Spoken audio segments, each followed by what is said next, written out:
తిరుమల తిరుపతి దేవస్థానం లడ్డూ ప్రసాదంలో నెయ్యికి బదులుగా జంతువుల నూనె కలిసిందని చంద్రబాబు నాయుడు గారు ఆరోపణలు చేశారు. నిజమేనంటారా?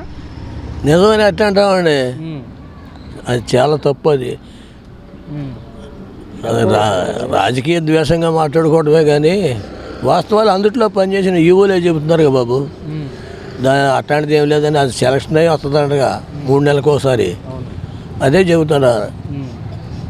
అయితే మొత్తం కల్తీ చేశారు, భక్తులందరికి కూడా వ్యర్థమైంది, లడ్డు ప్రసాదం ఇస్తున్నారని చెప్పేసి కూడా చంద్రబాబు నాయుడు గారు అంటున్నమాట. ఆయన అన్నాడు ఇంట్లో టీవీలో, అది వాస్తవం కాదని. ఇప్పుడు హిందూ సమాజాన్ని కించపరిచే విధంగా ఉంది కానీ అది అట్లా కాదు. ఆ పుణ్యక్షేత్రానికి ఆ మచ్చ వేయటం అనేది చాలా తప్పని చెప్పని అంటున్నారు, ఖండిస్తున్నారు కదా. అది ఇలా నెయ్యితో పాటుగా పదార్థాలని కలిపే అవకాశం ఉంటుంది అంటారా? లేదని చెబుతున్నారు కదా బాబు. దాంట్లో చేసే వర్కరు ఇప్పుడు ఈవో గారి కన్నా మనకేమో ఎక్కువ తెలుసు. ఇప్పుడు పార్టీకి ఒక సభ్యుడు ఉన్నారు కదా, వాళ్ళే చెబుతున్నారు కదా ఇది జరగటం అనేది అసంభవం అని.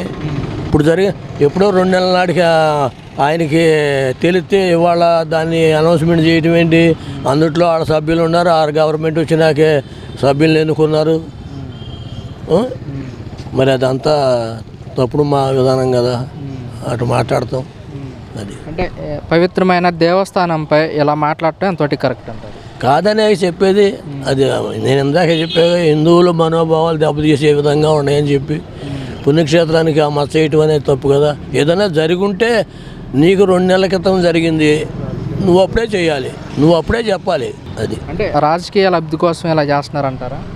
కరెక్టే, అది కరెక్టేనండి. అది అంటే పవిత్రమైన దేవాలయంపై ఎలాంటి కంప్లైంట్స్ చేయటం కరెక్టేనంటారా? కాదనే అనేది కాదుగా. ఇప్పుడు ఏదన్నా ఉండి మచ్చ ఉండి నువ్వు ప్రూఫ్ చేస్తే మీరు అన్నది కరెక్టే అనుకోవచ్చు. ఏదన్నా దాంట్లో లోపం ఉండి మీరంటే అది 10 మంది నమ్ముతారు. లేకుండా మీరు ఒక మాట అంటే అది ఎట్లా నమ్మకం అవుతుందండి? లడ్డూ ప్రసాదం కూడా రిపోర్ట్లు ఎటువంటి ఆధారాలు లేకుండా ఎలాంటి ఆరోపణలు చేయటం ఎంతోటి కరెక్ట్ అంటారు? కరెక్ట్గా కాదనేగా బాబు చెప్పేది, కరెక్ట్ కాదనేగా. అయితే తిరుమల తిరుపతి దేవస్థానానికి సంబంధించి టీటీడీ చైర్మన్ కూడా ఇందులో ఎటువంటి కల్తీ జరగలేదు, కల్తీ కనుక జరిగితే మేము సిద్ధం, వారి కుటుంబం మొత్తం సిద్ధమా ప్రమాణం చేస్తామని కూడా వాళ్ళు సవాల్ ఇస్తున్నారు అన్నారండి. వాళ్ళు అన్నారు, లోకేష్ గారు అన్నాడంట. ఇట్లా సేవలు చేసుకుంటున్నారు అంతేగాని అది వాస్తవమైన మాట అయితే దాన్ని నిరూపించమంటున్నారు కదా. అంతకుముందు చేసి ఉన్నాడు కదండి వైవి సుబ్బారావు గారి, బొమ్మన కరుణాకర్ రెడ్డి గారు, వీళ్ళు చేసి ఉన్నారు. అంతకుముందు వేరే వాళ్ళు చేసి ఉన్నారు. పురాతనం నుంచే దానికి ఒక పుణ్యక్షేత్రానికి ఎన్ని పుణ్యక్షేత్రాలు ఉన్నా ఆ లడ్డూకి మచ్చ అనేది ఇంతవరకు లేదు. దాన్ని రాజకీయ లబ్ధి కోసం ఏదో ఒక మాట వేస్తున్నారు. ఆయన ఏదో పాలిటిక్స్ ఇది చేయటానికి మాట్లాడుతున్నాడు అని అంటున్నారు.